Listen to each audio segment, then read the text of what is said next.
Everyone, there was a comment in the chat about Danny Stutsman and the linebackers. And here's a player that I don't want to criticize him because he's a fine player.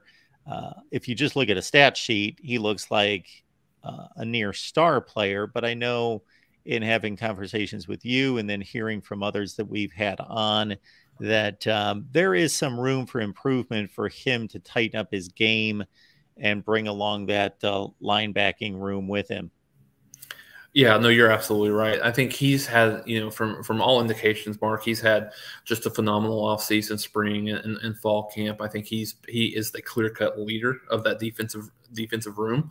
I think one of the things Brent Venables mentioned in his, I believe it was at Big 12 Media Days, that when he brought Danny Stutsman there, he was like, a year ago, a year ago, there's no way that he could help lead a practice, lead a group, have, kind of during the off season, lead that team and having some practices and stuff like that. And he's a guy that not only can do it, but feels very comfortable in doing it today. So, I think that linebacker room will be better. And again, I'm going to say the same buzzword. There's competitive balance there. Venables was very honest in this in terms of what was there what he said from last year was he only had really about 3 to 4 guys that he trusted that would be able to play in games last year, and that was including Kanik that played in a reserve role at times. And so I think the fact that you've got about probably 5 or 6 guys that they feel really comfortable with now that they could put out there.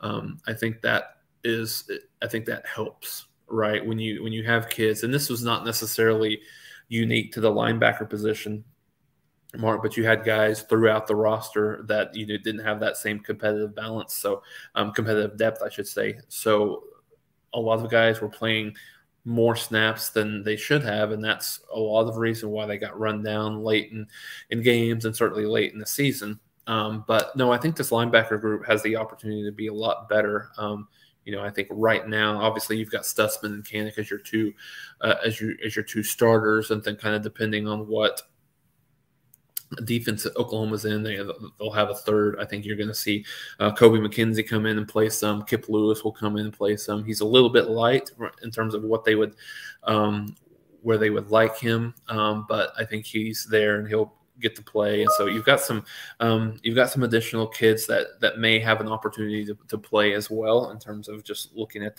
what that depth looks like. So yeah, I think you see a big jump from a leadership perspective, and I think the thing that you would look for from an improvement perspective, as you mentioned, when you just look at his stats, they are really, really good.